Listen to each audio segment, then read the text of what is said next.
17 मई को सडनली परेश रावल उठे और खबर आई कि he has walked out of the third part of the film. Good news, Chuniri Chuniri is back. Bad news, so is the habit of butchering classics in the name of nostalgia. She ate and left no crumbs. Actor Alia Bhatt's appearance at Cannes 2025 will be remembered and for more reasons than one.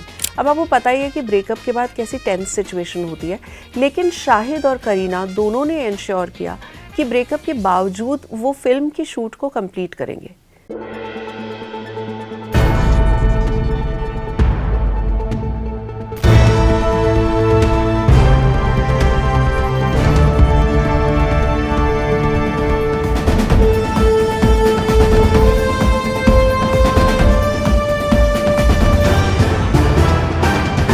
The Right Angle with Sonal Kalra.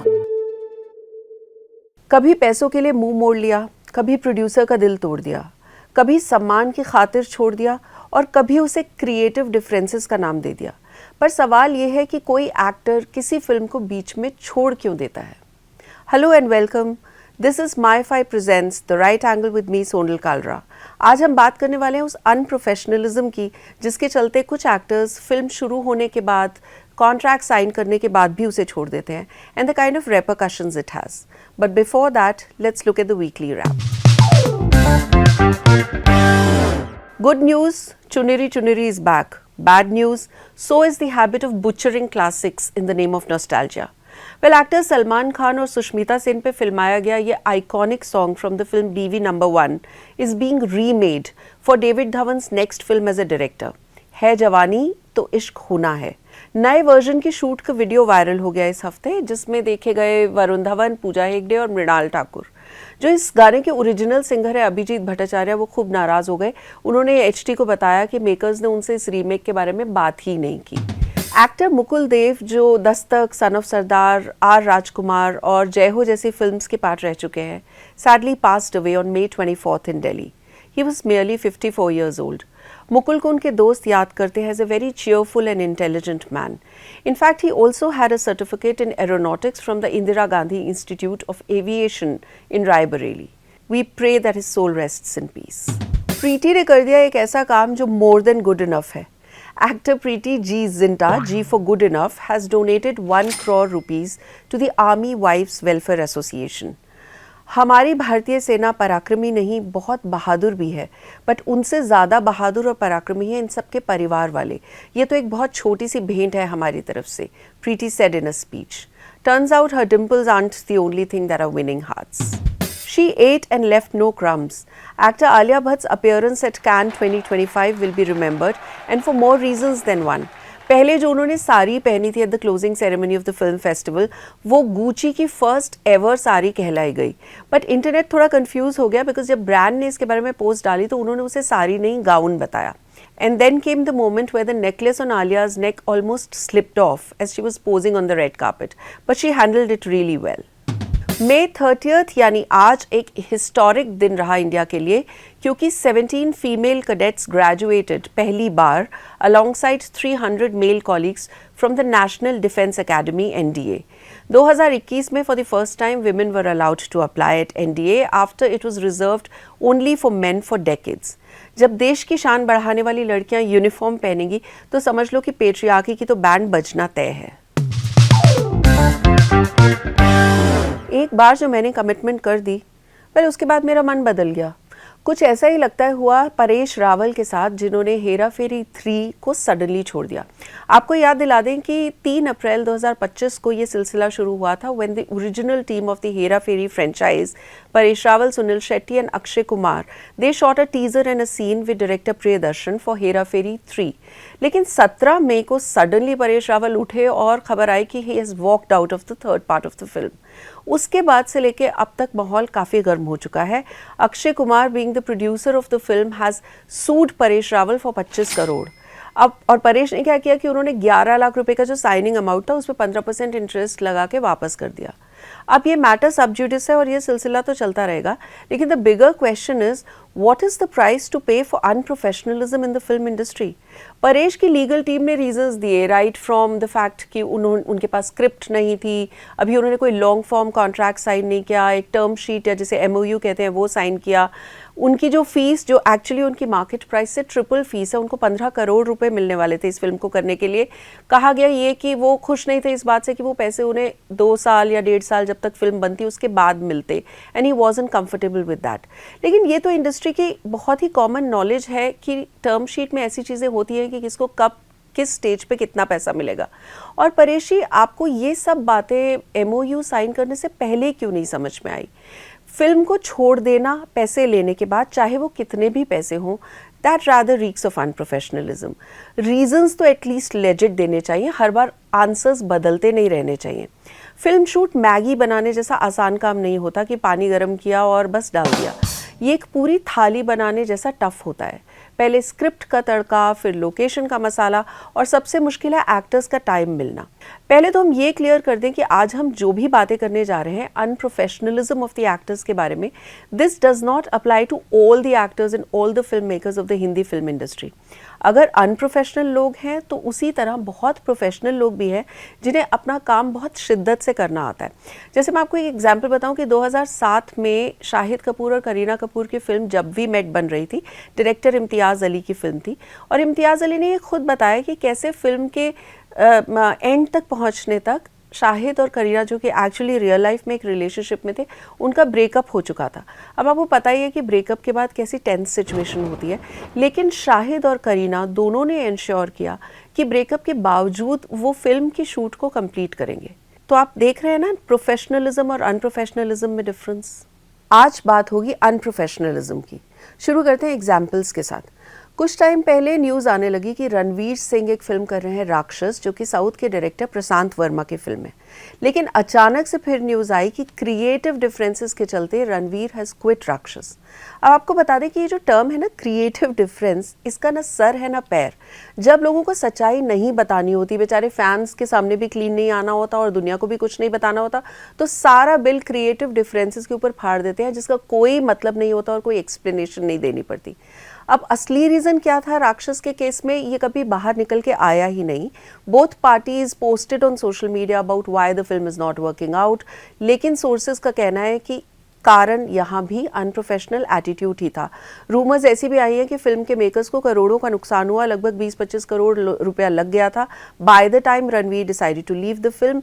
Apparently उन लोगों ने एक announcement shoot भी कर दिया था, just as what happened in the case of Hera Pheri.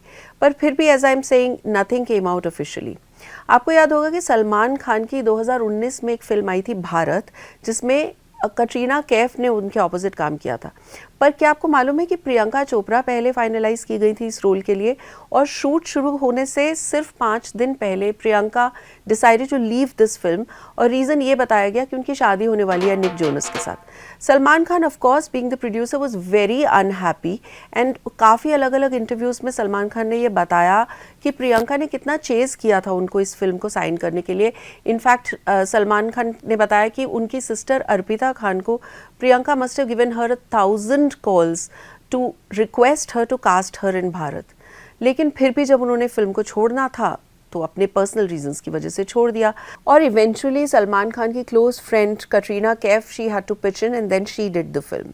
Film making एक business है जैसे आप जानते हैं, और उसमें प्रोड्यूसर्स का करोड़ों रुपया लग जाता है, इसलिए एक्टर्स के अनप्रोफेशनलिज्म की वजह से काफ़ी नुकसान होता है। इस बारे में बात करने के लिए राइट एंगल के ऋषभ सूरी के साथ जुड़े प्रोड्यूसर डायरेक्टर अनिल शर्मा, जो गदर जैसी फ्रेंचाइज के लिए जाने जाते हैं। सुनिए अनिल शर्मा का इस बारे में क्या कहना था।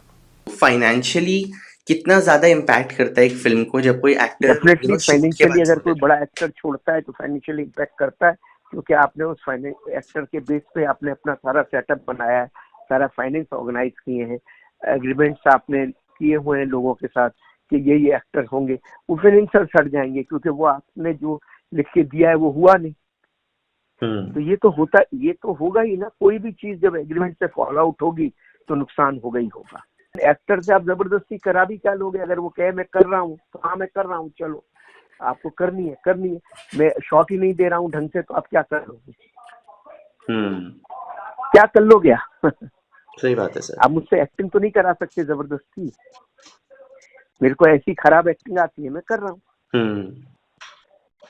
तो फिल्म जो है मोहब्बत से ही होती है, लड़ झगड़ के कभी नहीं हो सकती। तो राक्षस, हेरा फेरी 3 और भारत तो रहे एग्जाम्पल्स जहां पर एक्टर्स ने फुल फ्लेजेड शूट शुरू करने से पहले क्विट किया है, लेकिन ऐसे भी कई केसेस रहे हैं जहां पर शूट शुरू होने के बाद और काफ़ी हद तक फिल्म शूट होने के बाद भी एक्टर्स हैव लेफ्ट फिल्म्स।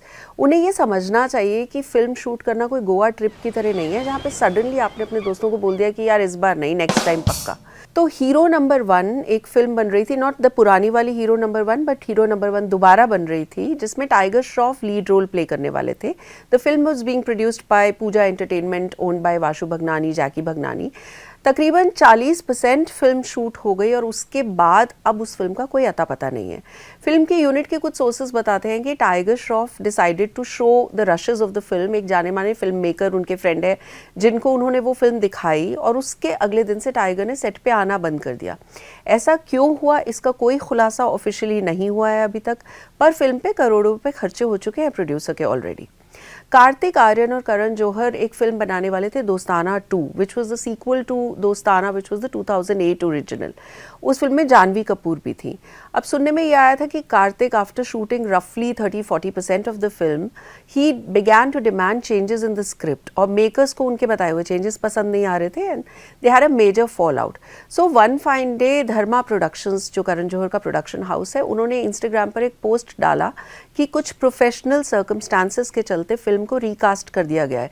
वो सिचुएशन इतनी बिगड़ गई कि धर्मा प्रोडक्शंस ने ये अनाउंस कर दिया कि वो कार्तिक आर्यन के साथ दोबारा कभी काम नहीं करेंगे। कट टू, आज करण जौहर और कार्तिक आर्यन फिर से साथ में एक फिल्म करने वाले हैं, विच इज़ नॉट दोस्ताना 2 by the way. Film industry में दुश्मनी और दोस्ताना बहुत जल्दी बदल जाता है। बहुत दफ़ा ऐसा होता है कि एक्टर्स के पर्सनल सर्कमस्टांसेस रीज़न बन जाते हैं, पर बेचारे प्रोड्यूसर की कोई गलती नहीं होती और एक्टर फिल्म छोड़ देता है। एक बहुत ही कंट्रोवर्शियल इंस्टेंस हुआ था मधुर भंडारकर की 2012 में आई फिल्म हीरोइन में।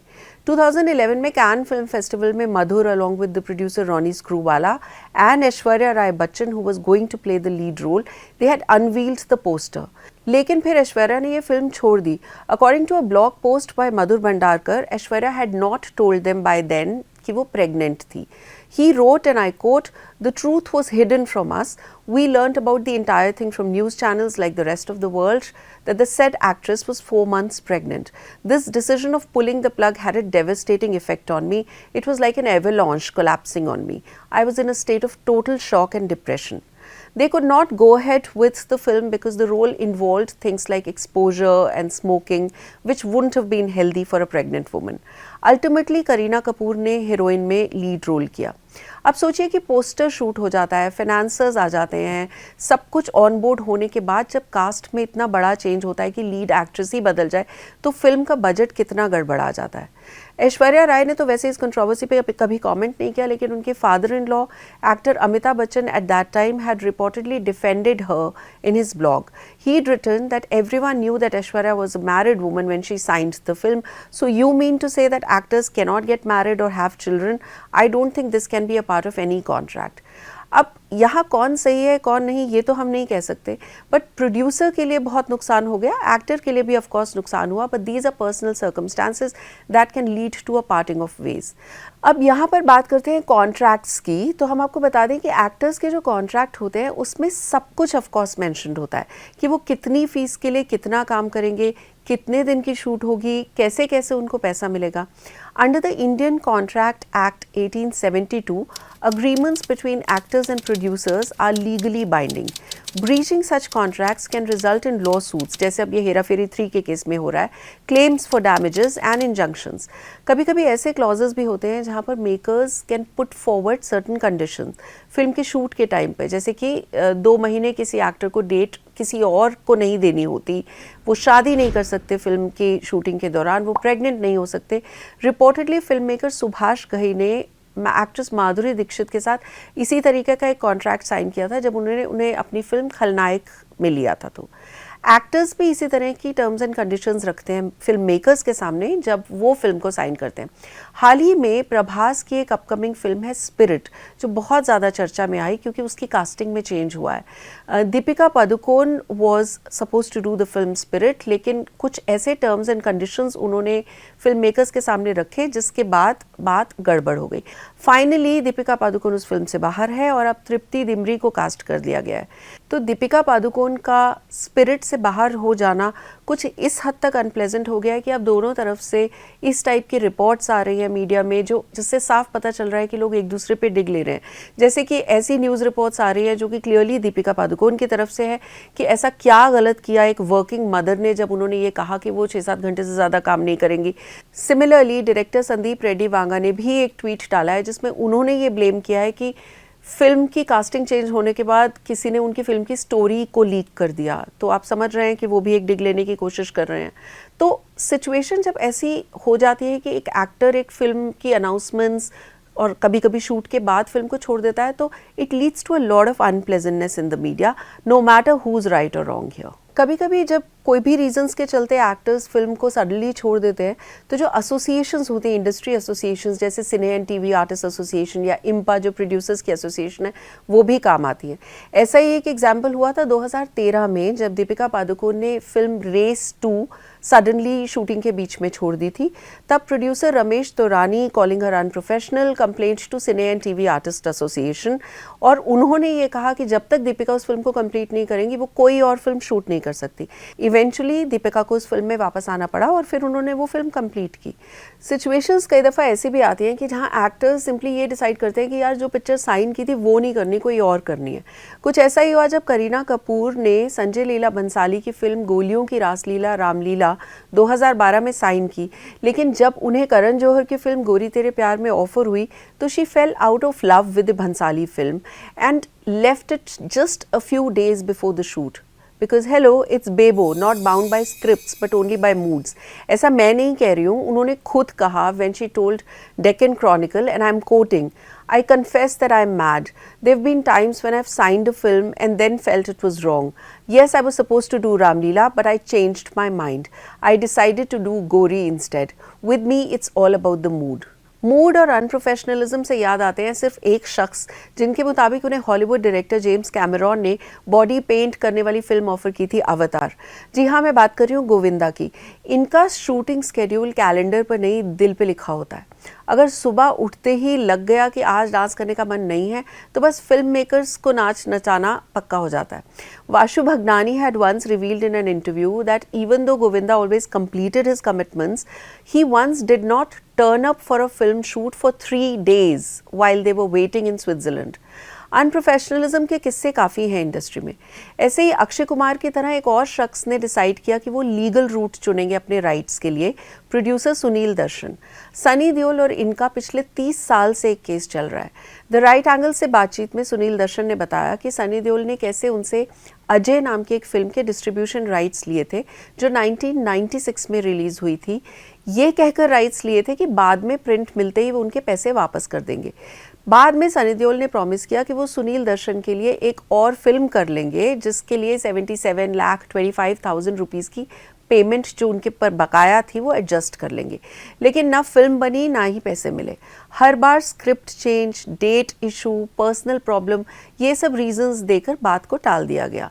4 साल तक सुनील दर्शन ने सनी देओल के पीछे दौड़ लगाई, फिर कोर्ट का सहारा लिया। वर्डिक्ट आने के बाद भी सनी देओल ने पैसा नहीं दिया और वो केस अभी तक पेंडिंग है। To sum it up, the next time an actor casually drops out of a film citing creative differences or a sudden mood swing, remember, it's not just a film that they are walking away from. It's a ticking time bomb of contracts and chaos. Because in Bollywood, every dramatic exit के पीछे एक होता है बहुत ही dramatic legal clause. Audiences on screen climax का इंतज़ार करती रह जाती है, जबकि असली एक्शन तो चल रहा होता है कोर्ट रूम्स में और कॉन्फ्रेंस कॉल्स पे। एक इंडस्ट्री जो सपनों और इन्वेस्टमेंट के ऊपर चलती है, कमिटमेंट सिर्फ एक डायलॉग नहीं होना चाहिए वहाँ पे। This is the difference between a blockbuster and a breakdown. आप समझ रहे हो ना? मॉनसून केम सून। इस बार के न्यूज़ मेकर है इंडिया के monsoon which has arrived early this time. बिल्कुल शादी के उस नाराज फूफा की तरह जो टाइम से पहले आकर अरेंजमेंट्स में नुक्स निकालना शुरू कर देते हैं। केरला से मॉनसून स्ट्राइक होता है जून 1 की जगह मई 24 को ही आ गई इस बार बारिशें। This week our feeds were full of scary videos Delhi और मुंबई से, स्पेशली जहां तूफान और बारिश ने सबको हिला के रख दिया। जितने भी रोमांटिक्स हैं ना, जिनको बारिश में भीगना बहुत पसंद है और मुंबई के मॉनसून को रोमांटिक सीजन कहते हैं, इनको पकड़ के सबसे पहले घर से बाहर कर दो, क्योंकि इनका सच्चा प्यार तो आसमान से बरस रहा है। और तो और इस बार मुंबई में स्पेशली 107 साल का रिकॉर्ड टूट गया for highest rainfall on just the first day of monsoon. In fact Delhi में भी रिकॉर्ड टूट गया for the wettest may. Social media ने ऐसी सीरियस सिचुएशन में भी अपनी हंसी का कोटा ढूंढ निकाला। मीम्स और फनी कमेंट्स की झड़ी लग गई, पन टोटली इंटेंडेड। अगर कोई इंद्र देवता को मनाने के लिए पूजा कर रहा था, प्लीज़ अब बस कर दो। भगवान कुछ ज़्यादा ही प्रसन्न हो गए हैं। प्लीज़ उनको बोल दो कि पानी की टंकी भर गई है, कृपया मोटर बंद करें। दोस्तों, खबर आ रही है, ग्लोबल लेवल पे कंफर्म हो गया है, दुनिया चले ना चले बीवी की ज़रूर चलती है। फ्रांस के प्रेसिडेंट इमैनुअल मैक्रोन के साथ इस हफ्ते कुछ ऐसा ही हुआ जिसने हम सबको शॉक करके रख दिया, और इसमें लिटरली हाथ था उनकी बीवी ब्रिजिट का। जी हाँ, ऐसा लगा कि फर्स्ट लेडी ने जोर का झटका जोर से दे दिया इमैनुअल के गालों पे when they landed at the Hanoi airport in Vietnam. President ji के ऑफिस ने तो बाद में इस आग के ऊपर पानी डालने की काफ़ी कोशिश की, ये कहकर कि प्यार का दर्द है मीठा मीठा प्यारा प्यारा। वो दोनों बस थोड़ा सा मजाक वाला लड़ रहे थे, लेकिन सोशल मीडिया ने कभी किसी की सुनी है क्या? देसी लोग लग गए बीवी सुप्रीमेसी वाले जोक्स मारने। किसी ने लिखा कि शॉपिंग करने ले जाने के लिए बोलकर कहाँ ले आए हो तुम। किसी ने कहा कि आदमी चाहे फ्रांस के राष्ट्रपति क्यों ना हो, घर वाली के आगे सब बेबस है। कोई एंगल नहीं छोड़ा लिटरली इन मीम फेस्ट के फैंस ने। तो दोस्तों, सीख एक को, सबक हम सबको, देश संभालने से पहले मूड संभालो अपनी बीवी का। इस हफ्ते आए हैं 2 इंटरेस्टिंग प्रोजेक्ट्स, एक थिएटर में, दूसरा OTT पर। कराटे किड लेजेंड स्टारिंग जैकी चैन, जो कि एक एक्शन ड्रामा है कुंग-फू के बारे में, आज थिएटर्स में रिलीज हो गया है। और दूसरा है वेब शो क्रिमिनल जस्टिस का 4th season, again seeing the return of Pankaj Tripathi as the lawyer Madhav Mishra, जो कि है जियो हॉटस्टार पे। And it's time for this week's sneak peek powered by our snacking partner American Pistachios. Housefull 5 के साथ ही अब हाउसफुल बॉलीवुड की लॉन्गेस्ट रनिंग फिल्म फ्रेंचाइजी बन चुकी है। पहली हाउसफुल से लेकर इस हाउसफुल तक फिल्म की कास्ट का नंबर बढ़ता ही जा रहा है। इनफैक्ट हाउसफुल 5 में है 19 एक्टर्स। कॉमेडी और सस्पेंस का अच्छा मिक्स लग रहा है उनका ट्रेलर देखने से, विच ड्रॉप दिस वीक। आप भी देखिए। याद आया मुझे, याद आया। मेरी बीवी तेरी गर्लफ्रेंड है और मेरी बीवी तेरी गर्लफ्रेंड है और मेरी बीवी सबकी।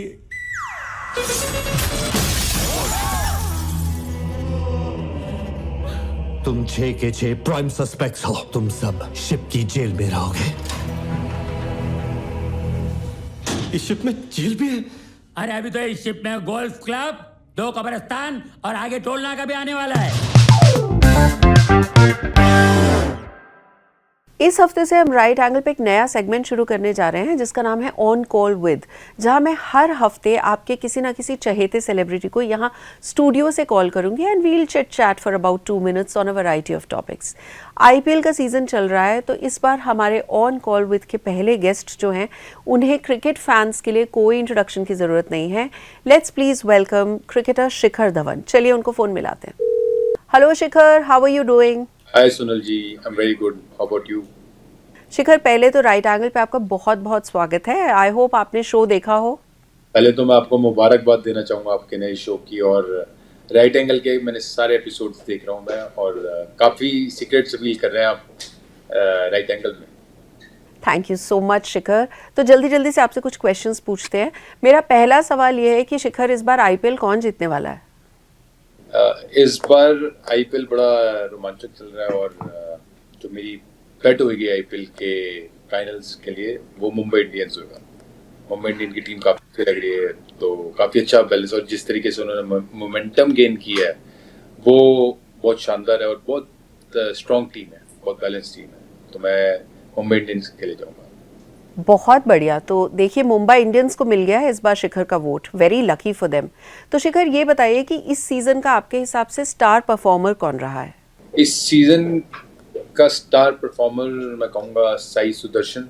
उन्होंने बहुत अच्छी बैटिंग करी है और बहुत कंसिस्टेंट रहे अपनी परफॉर्मेंस में, स्ट्राइक रेट वाइज भी, और काफ़ी मैच जिताए अपनी टीम को। तभी गुजरात टाइटंस भी टॉप 2 में है और बहुत ज़बरदस्त और उनका बहुत ब्राइट फ्यूचर है। प्रेजेंट भी अच्छा और ब्राइट फ्यूचर भी बहुत ब्राइट है। Well, amazing. I'm sure Sai Sudarshan would be so thrilled to hear this. अच्छा शिखर ये बताइए कि कई बार ऐसा होता है कि कोई प्लेयर अपने फुल पोटेंशियल के हिसाब से नहीं खेल पाता, तो आपको लगता है कि इस सीजन में कोई ऐसा प्लेयर रहा है जो अपना फुल पोटेंशियल परफॉर्मेंस नहीं दे पाया? हाँ जी, हाँ, बिल्कुल हर सीज़न एक जैसा नहीं होता। तो आपके स्किल्स भी अच्छे होते हैं, टैलेंट भी पूरा होता है, पर कभी ऐसा होता है कि परफॉर्म नहीं कर पाते। तो मेरे हिसाब से इस बारी ऋषभ पंत है जो अपने टैलेंट और कैलिबर के हिसाब से परफॉर्म नहीं कर पाए। एंड आई एम श्योर कि वो ज़रूर इस सीज़न से काफ़ी कुछ सीखेंगे and he is gonna come much more better और रिफाइंड प्लेयर नेक्स्ट टाइम। या एब्सोल्युटली। वैसे शिखर इस बार का जो आईपीएल सीजन था उसमें बहुत अप्स एंड डाउन्स रहे, पर्टिकुलरली बिकॉज ऑपरेशन सिंदूर की वजह से कुछ मैचेस में डिसरप्शन हुआ। तो आपके हिसाब से इस सीजन का डिफाइनिंग मोमेंट क्या था, पर्टिकुलरली अबाउट ऑपरेशन सिंदूर? बिल्कुल, देखिए देश सबसे पहले है और ऑपरेशन सिंदूर हुआ जिसमें हमारे देश ने एक बहुत स्ट्रॉन्ग स्टैंड लिया और इसमें आईपीएल के मैचेस रुके भी गए। एंड बिल्कुल देश, जैसे मैंने बात बोली कि देश सबसे पहले, तो उसके लिए अगर मैचेस रुक भी गए तो कोई बड़ी बात नहीं है। और जो हमारी देश का स्टैंड था, सारे भारतीयों ने सपोर्ट किया, जुड़े उस कॉज के लिए। और आई एम श्योर कि पहले तो मैं सैल्यूट करना चाहूँगा अपने सारे जवान्स को, बॉर्डर पे, आर्मी को, एयरफोर्स को, सबको, कि उन्होंने सिंदूर ऑपरेशन को इतना अच्छा, इतने अच्छे से निभाया और इतनी अच्छी प्लानिंग से टेक किया। एंड या और मैचेस रुक भी गए, वो प्लेयर की सेफ्टी के लिए था, लोगों की सेफ्टी के लिए था, which was a great call. And yeah we know कि we can handle that situation. And जब सेफ्टी वापस पूरी तरीके से होगी तो मैचेस फिर शुरू हो गए। तो that shows the strength of our country. Oh yeah absolutely, absolutely शिखर। वैसे तो मैं ये चैट आईपीएल के बारे में करने वाली थी, लेकिन एक लास्ट क्वेश्चन है। अब विराट और रोहित की रिटायरमेंट के बाद शुभमन गिल होंगे हमारे नेक्स्ट टेस्ट क्रिकेट के captain. So what do you think of Shubman Gill for this role? I feel it's a great choice. और शुभमन हाल ही में आईपीएल में बहुत अच्छा लीड कर रहा है, उनकी टीम बहुत अच्छा अभी नंबर 1 या नंबर 2 पे है। और he is a great talent, mature हो गया, इतने साल से अभी खेल रहा है इंडियन टीम के लिए। And I feel he is perfect candidate for taking that test captaincy. And I am sure कि वो इसको अच्छे से निभाएगा। यंग है और सबको साथ लेके चलेगा। यंग जनरेशन आ गई है अभी, अब सारे तो जेनजी जनरेशन है, काफ़ी प्लेयर है। तो I am sure he will do great job and all my best wishes to him. Lovely. Well thank you so much Shikhar right angle से जुड़ने के लिए। आई होप गब्बर का गुड लक राइट एंगल पे भी आएगा। And thank you so much हमसे जुड़ने के लिए। थैंक यू सोनल जी। और आपका राइट एंगल शो बहुत अच्छा चल रहा है और मालिक की मेरे से और आगे भी बहुत अच्छा चलेगा। And with this, we come to the end of this week's The Right Angle with me, Sonal Kalra. Please अपना feedback देना मत भूलिएगा, whether on YouTube or you can mail me at sonal.kalra@hindustantimes.com. I will see you on next Friday at 7 p.m. on all of Hindustan Times YouTube channels. Please do not forget to watch us. Till then, stay good, stay blessed. लेकिन जब उन्हें करण जौहर की film गोरी तेरे प्यार में offer हुई तो she fell out of love.